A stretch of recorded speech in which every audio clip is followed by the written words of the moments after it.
Since 2003, Total Air has been keeping Tampa Bay area homes cool with friendly service, skilled male and female techs, and easy online booking. Perfect for your hot Florida days. Good to go? Good to go.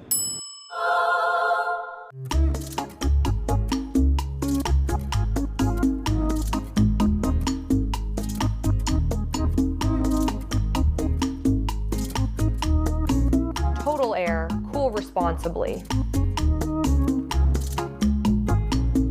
When your power goes out, remember just how inconvenient your life can be. No lights, no refrigeration, no heating or cooling, no electronics. But with a Generac home standby generator, you'll have power when you need it. Our Generac generators automatically provide backup power after sensing a power outage, so your life goes on uninterrupted. Get a free 10-year warranty with the purchase of any air-cooled generator. Call Generac Generators today. Generac Generators. Life is primitive without power.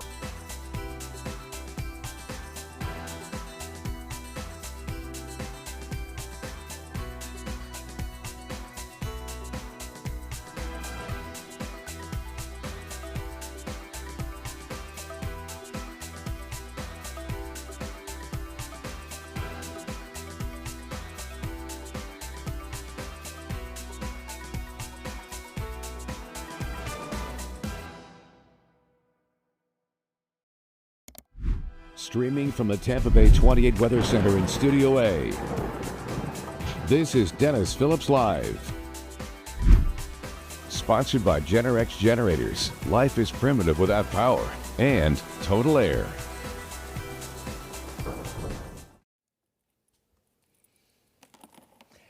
How you doing, everybody? It is a Friday night edition of Dennis Phillips Live. Hope you've had a great week.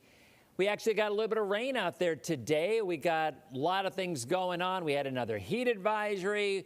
We're going to talk a little more in-depth talk about the Super El Nino. Things will show up on my feed. I'm sure it's the same way with you. You know, you're scrolling through, and all of a sudden, I will see something that and network stories, mind you, about Super El Nino and about how devastating it's going to be, for so much of the country and all this stuff. And we're going to talk about that. We're going to talk about what that really means and what we can expect in our area. But at the end of the day, and most of y'all won't remember this, but back in the late 90s, I think it was 96, 97, we had another Super El Nino. And we did have a couple of squall lines that moved, like literally two, I think, that moved through the area in the wintertime and brought a line of severe thunderstorms. We get squall lines often in the wintertime. The one in particular was really, really devastating, and it was a squall line that just sort of bypassed our area, but unfortunately it went into the Kissimmee area and hit a mobile home park, and I believe 42 people died from the tornado that was associated with it. So if you're going to look at the entire look, if you want to cherry pick certain things and say there are going to be more devastating or deadly tornadoes or severe weather outbreaks, you can't even say that. But what I think is at least a reasonable thing to say is the threat of severe weather overall, not on a daily basis. I mean, a couple of events in the entire winter, the threat of that would be higher than on a typical non-El Nino year. That is a valid statement. But that's not what's being sold. What's being sold is Super El Nino, Godzilla El Nino, severe weather. I mean, it just is. Is it truthful? Maybe. But is it accurate? No. And there is a line between the two. There really is. I mean, is it true what's being said? Sure. More than likely, the odds are a little bit higher of more severe weather. If on any given winter we have 3 outbreaks of severe weather, maybe we'd have 4. So, yeah, you go back in history and you look at it, certainly the odds might be a little bit higher, but that's not the way it's being sold. It's being sold as widespread, massive weather upheaval and run for your lives kind of thing. And it just drives me crazy. And I saw it again on network. I scroll through my feed and I get all the networks on there, and They're all jumping on the ship. The reality of it is, for Florida, the benefits far outweigh the drawbacks. And it ain't even close, guys. Let's list them, right? First and foremost, we've been in a drought for a year. You get an El Nino, whether it's a super El Nino or just a lukewarm El Nino or whatever the case may be. I mean, all that is, by the way, measuring how much above average the water temperature is in the Pacific in that one particular spot off of South America, all right? So if it's 1 degree above average, it's an El Nino. If it's up to 2, it's a super El Nino. And if it's 3, which is what it might very well be, between 2 and 3 degrees above average. And that is a significant El Nino. So what does that do? I have shown you this map a million times. In fact, you know what? I'm going to look for it. Let's go ahead and look for it. And we'll talk about, this wasn't what I planned, but we have no commercial breaks tonight because the WNBA is on. Which, by the way, just so you know, Indiana and Dallas are tied at 2 with 8:21 left in the first quarter. Just in case you wanted to know. By the way, the Bucks are playing a preseason game tonight against the Jets. And I'm looking in here. I got to find this graphic. I don't know where it is. I should have looked at it beforehand. I've got so many. All right, here we go. Here we go. Okay. So I'm going to show you this. And I know you've seen it before, but I'm going to show it to you again. All right? Okay. So this is, and by the way, how you guys doing? You know, I haven't said hello to anybody yet. We got to do some hellos. All right. So let's look at El Nino. All right. Okay. El Nino. All right. The area off the coast of South America of that warm water, if the water is 1 to 2 degrees above average, it is considered an El Nino. If it's 0 to 1 or 1 to 2 below, it's a La Nina. That's all it is. All right? Pretty simple. So normally the trade winds which blow east to west push warm surface waters toward Asia, out toward the west, right? Just like that. Okay? So in the wintertime, I'm advancing this manually. I'm not sure how long this graphic goes. Okay. In certain years, though, the trade winds weaken, pushing warm water off the coast of South America. So instead of that warmer water going to the west, it comes back to the east and ends up in a location off the coast of what in the world happened there? Off the coast of South America. All right? So during the wintertime, and let's talk about that, this is what happens in an El Nino. The subtropical jet gets active. All right?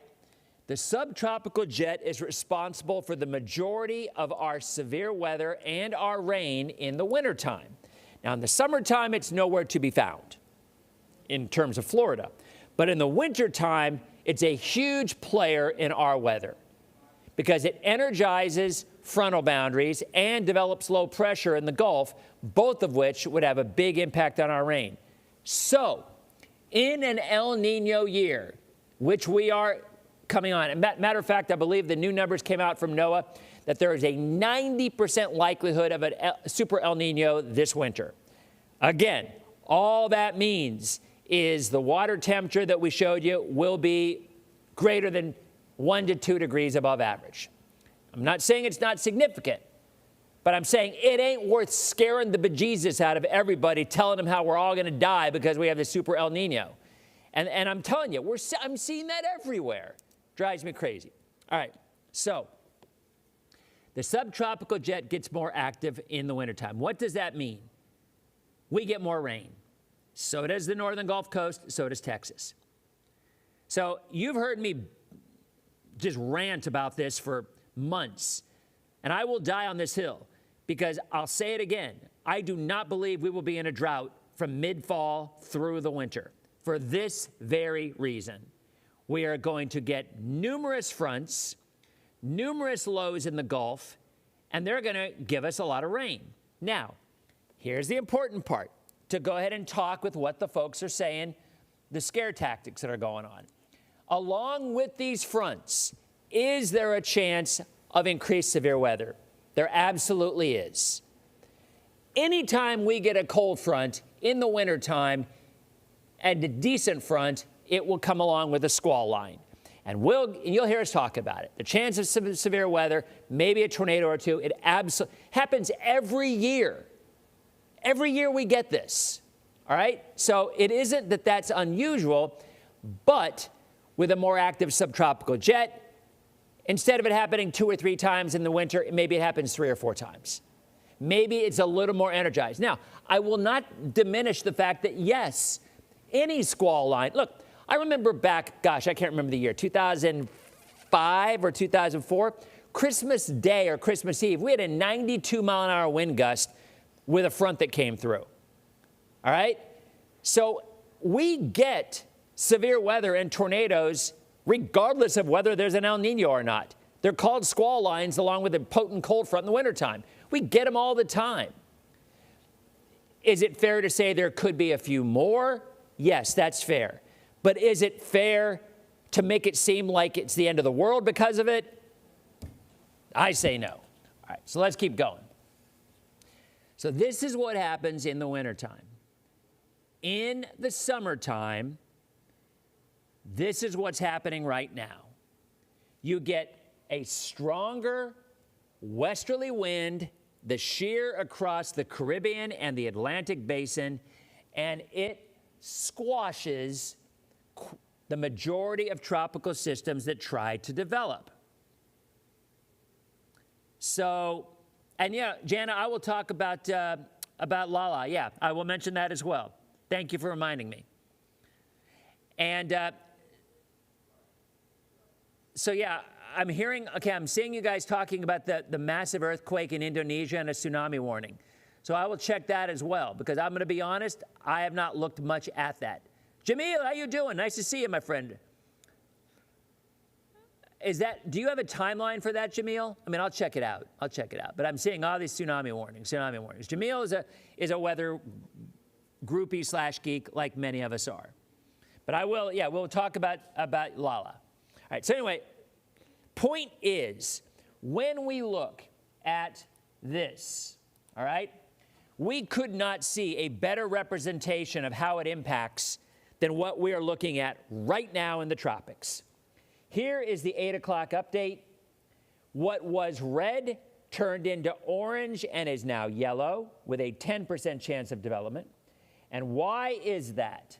All you got to do, while environmental conditions are conducive for some development over the next few days, the system is expected to encounter strong upper-level winds next week, decreasing its chance for development. In other words, El Nino. There it is. There it is. So when we have systems in the Caribbean, if you go back and look historically at El Nino years, more often than not, the Caribbean is just quiet. I mean, like, just incredibly quiet. And I haven't updated these 30 to 40% numbers yet. It's 30 and 30 now, so this is the new numbers. But that area that's 10-10, remember how it was red just a couple days ago? El Nino is doing its thing. So what does that mean for us? All right, and again, guys, we have no commercial break, so we have a lot of time to talk about this. So the GFS is now finally back to its old self.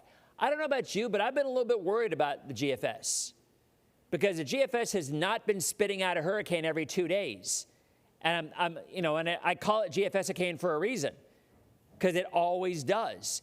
And I'm going to be honest, I was a little worried about its well-being, because I'm like, wait a minute, what is wrong with the GFS? Why is it not spitting out hurricane after hurricane? Well, today, it got back to its old self. Because if you look at the GFS, around August 28th or 29th, look down on the right side, there's a big old hurricane that's coming in, and then it ended up probably curving away from the U.S. But it's at least nice to know that some things are the same. And the GFS is one of those things. Tommy tuning in on Omar's behalf. Where is our friend Omar? Hey, I mean, look, Omar cannot complain today because we have done nothing but weather.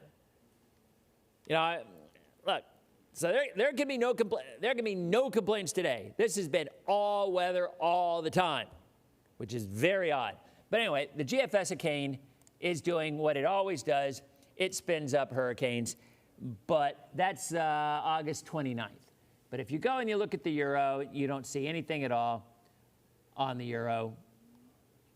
I mean, it's just the way it is. So, but the point is, let me get back to what I was going to say. This map is the map that tells us the best. So, through the end of the month, we have all this dry air down here, and this takes us into early September, all this dry air down here. I remember El Nino years where we literally did not have a single tropical storm in the Caribbean. But we did have, here's the important part, we did see some development around here, okay? And if you go and you look historically at our area, you know, that is a spot where quite often in the month of August and September, we get decent coverage and decent development of tropical systems. Here, I'll call that map up as well. And you guys have seen this map a lot too, but I'll show it to you again.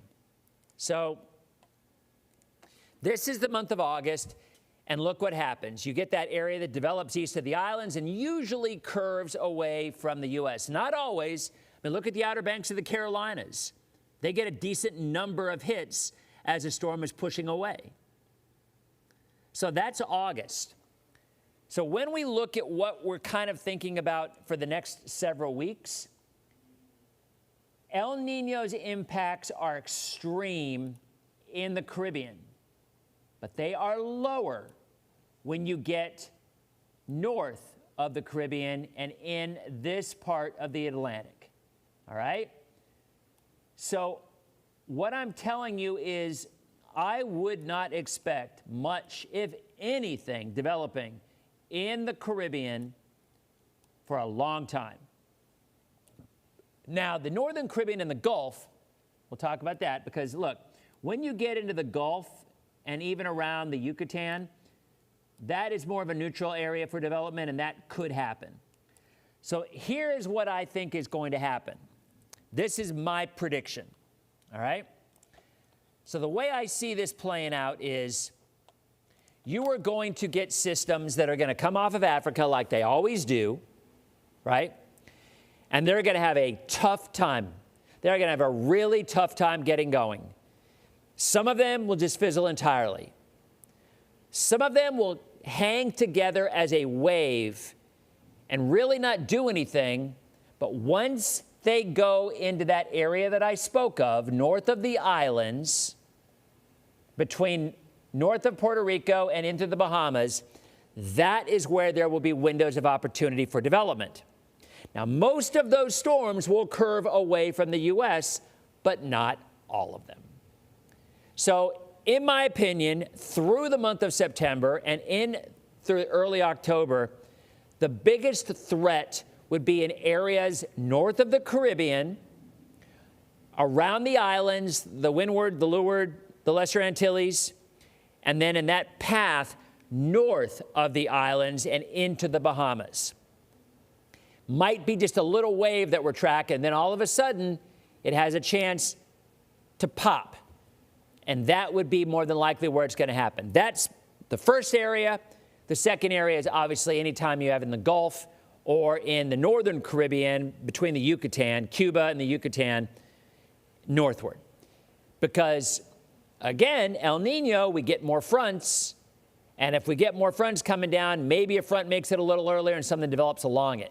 Rarely do they amount to too much, but it's a possibility. But again, my thinking is more we track those waves as weak as they are. And I'll say this again. You know, the one wave that we were looking at, the one that's way out off the coast of Africa, the one that is marked in yellow.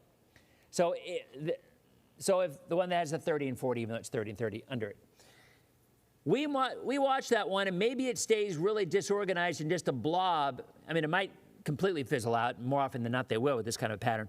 But if they hang together long enough and make it north of the islands, then there's an opportunity that this could develop further.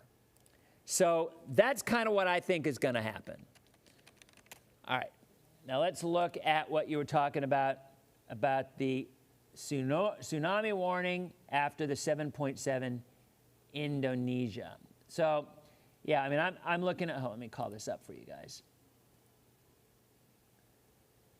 Okay, according to what I'm seeing right here, this is the US one, so that might not be right. Yeah, I gotta call this up, and they definitely are saying here, I'm gonna look at what we're looking at over here on this computer right here. By the way, real quick, I'm gonna go back and show you this again. And see what I'm saying? This is the Euro, nothing in the Caribbean. But you get this area off the coast, you know, and then it just kind of migrates. And look at the one north of the islands. See where it goes? Now, it doesn't really amount to anything, but look what it does. It takes that path. And so does the next one. So the way I see this, eventually, and look at the next wave off the coast of Africa. So eventually you are going to see something happening. You just are. So, and usually that would be September. Now then October, we obviously turn our attention to right here, because that's usually where things get going in October. All right, guys, like I said, I'll be honest, I have not looked at the tsunami, at the Indonesia earthquake. I did Google it. And, you know, there's a lot of news agencies that are talking about it. I mean, let's see if, so this is an aftershock, and this is what they were saying. This is the aftershock that we're talking about. Here's the 7.7 right here. Actually, it had an impact on Australia, too. But, and you know, the news agencies are talking about the tsunami warnings, but I'll be honest, a lot of times they're really, really slow in getting these when they dissipate. Let's say earthquake tsunami warning today. Let's see. I'm trying to look at just something from, so it would be, see, there's some Hawaii, there's Guam, but that would be a different part. Yeah, I need the international tsunami. Clearly, I don't look at tsunami warnings too often in Indonesia. So I would actually probably have to even look at it where it's coming from, because I'm not seeing where on this site. This is for the Pacific and this is for Hawaii. But speaking of that, I do want to mention that. And you know what, Jamel, if you want to put that in the chat, feel free, since we're only on the chat today. But let's talk about what's going on out by Hawaii, because Lala is out there. And there it is. Lala forecast to bring hurricane conditions to the Big Island on Saturday. Heavy rain is expected. Let's go ahead and look at the advisories. All right. So these are the probabilities of tropical storm force winds, and there are the islands right here. Right there. And there's the Big Island right there. So that's pretty much right in the path of tropical storm force winds. But, and there's the odds. So the odds are, obviously, you're going to get that. But what about hurricane force winds? Because usually what happens, not always, but often what happens is these systems have a tendency to weaken as they approach Hawaii.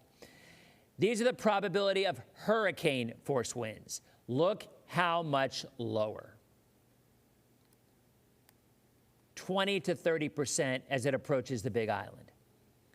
So just based on the numbers, looks more realistic that you're going to be talking about strong tropical storm and maybe some gusts to nearly hurricane force. And here's some of the key messages from the NHC. Damaging hurricane force winds are expected on the Big Island. Strongest wind gusts expected in the areas of higher terrain. Heavy rainfall for the Big Island. Large and dangerous waves for the Big Island. Here's the time of arrival. Overnight for the Big Island, the time of early, let's not look at the earliest, let's look at the most reasonable, or the most likely. Here you go. Most likely arrival time of tropical storm force winds in the Big Island tomorrow morning at 8 o'clock. Realistically, it's probably between about 50 and 65. Let's look at the discussion. Lala is gradually becoming better organized. Initial intensities held at a generous 50, so in other words, they think it's a little bit weaker than that. Lala moving a little faster to the west-northwest, about 14 miles an hour. It's going to continue for the next couple days. When Lala is near the Big Island, short-term deviations are possible due to interaction. It makes sense. Wobbles are going to happen. In fact, the model trends and latest guidance now support a landfall on the Big Island on Saturday, all right, as a tropical storm. After Lala passes the Big Island, a continued west-northwest track remains through Sunday. The forecast is mostly unchanged. Steady strengthening is expected in the next day or so. Lala is expected to become a Category 1 hurricane when it reaches the Big Island. Now, that's important to remember, but what's also important to remember is how far out those hurricane force winds will extend. And that is really important, and we can show you that here. Because right now, tropical storm force winds extend 195 miles out from the center. Realistically, hurricane force winds are probably only going to extend about 25 miles out. So if it were to make landfall on the Big Island, then actually you're probably talking more of a 65 to 80 mile an hour wind gust, similar to what we had in many cases with Irma here or with Milton with wind. The surge of 1 to 3 feet, which is not tremendously high. Lots of rain. 8 to 12 inches of rain across Maui and the Big Island, with maximum amounts of up to 25 inches on the Big Island. So flooding and mudslides, in my opinion, will be the biggest concern. But Lala is expected to become a hurricane as it approaches the Big Island. But remember, and there is a hurricane warning in effect for Hawaii County. But remember, I'll say this again, there could be hurricane force winds of 75 or 80 miles an hour, but those winds might realistically only be 5 or 10 miles wide. Now, when you're talking about an island, that's going to affect the larger part of the island than if we were talking about the Bay Area. You know, I always say that. When we get a storm coming this way and, you know, you've got Cat 3 winds coming, or we have a Cat 3 hurricane coming, and we say, yeah, but those winds only extend 5 or 10 miles. That's not a big part of our viewing area or of Florida. But it is a bigger part of an island like Oahu or the Big Island. So again, when you look at what's happening in Hawaii, I still believe mudslides will be the biggest issue, but hurricane force winds are still hurricane force winds. And again, here's the probability of 55 mile an hour winds, and that is higher. So the probability of 55 mile an hour winds hitting the Big Island are probably about 70 to 80%. But the probability of hurricane force winds are still sustained, are still rather low. All right? So that's kind of the way that it works. All right. So we'll be updating more on that because there's a lot of interest on that as well. All right, streaming folks, thanks for stopping by. Tomorrow, big day in the Phillips household. We're taking our son Jake to UF. He's going to be a freshman Gator, and he moves in tomorrow. It's a sad day. 5 down, 1 to go. Where did the time fly? Man. You guys have a good night. We'll continue on streaming, on social rather. Have a great night. We'll see you on Monday on DPL. Okay, we are out on streaming.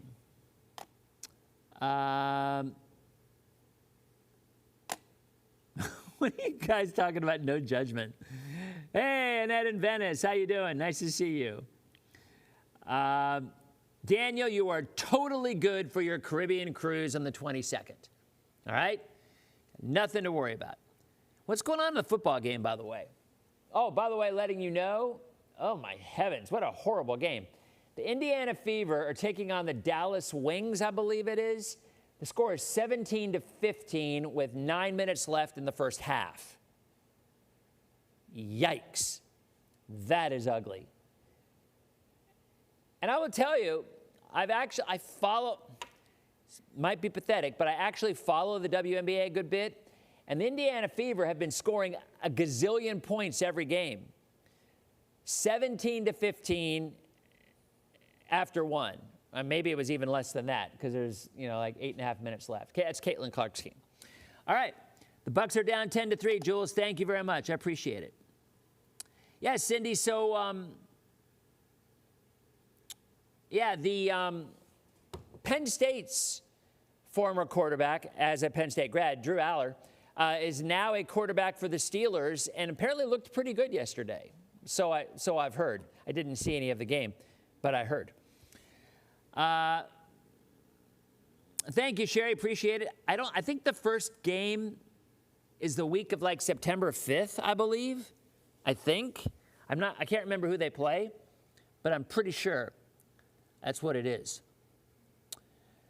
So now I have to go figure out what I'm going to have for dinner. Actually, you know what I have to go buy? I have to go buy a rubber mallet because apparently I need a rubber mallet to move or to lift or raise the beds in the dorm. And it's kind of hard to, because I guess they're on like a little, whatever it is, a little thing. And you have to hit it out to be able to move them up. So I got to go to Home Depot and buy a rubber mallet, and then I'm going to grab dinner. So I will be, September 13th? Really? Are you sure about that? I believe you, Sandra. But I could have sworn there was a game like September 5th. Let's see. Maybe they don't play on that. Yeah, September 13th against the Bengals. What's going on September 5th? Oh, no. Labor Day is late this year. That's right. Because the season starts 2 days after Labor Day? It starts on a Wednesday because my fantasy draft is that Thursday and Friday. Speaking of fantasy drafts, next week, Monday, we're going to have the folks from the Rose Awards. This is a really cool thing. So I've emceed it for several years. And what it is, it's like the Oscars for service workers in Pinellas County. Waitresses, waiters, maintenance folks, maids, housekeepers, it's really, really cool. They're honored in kind of like a red carpet type of thing, and they're nominated for the winners to win the award, and it's a really, really cool event. I'm emceeing it coming up sometime in early September, and the folks who put it on are going to be on DPL Monday. Tuesday, I believe, we are going to have Kyle Berger, and last I checked, we're trying to get Sean Daly. I don't know if Sean Daly's going to be able to make it because his bedtime's probably pretty early since he gets up for the morning show.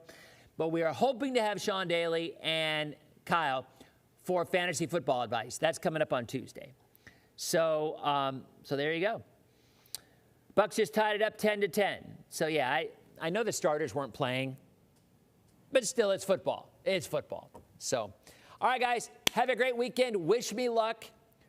Man, we got a lot of furniture to go up to the 6th floor, and we got a lot of, oh, man. It's going to be an event, and we're sad in the Phillips household, but we know what an amazing experience it's going to be for Jake, so we're happy for him. But you guys know, you have kids, it's sad. I mean, you look back at 18 years, you're like, wow, how the heck did this time go that fast? It's just crazy. So anyway, have a great night, a great weekend, and we will see you on Monday night's edition of Dennis Phillips Live. See you guys.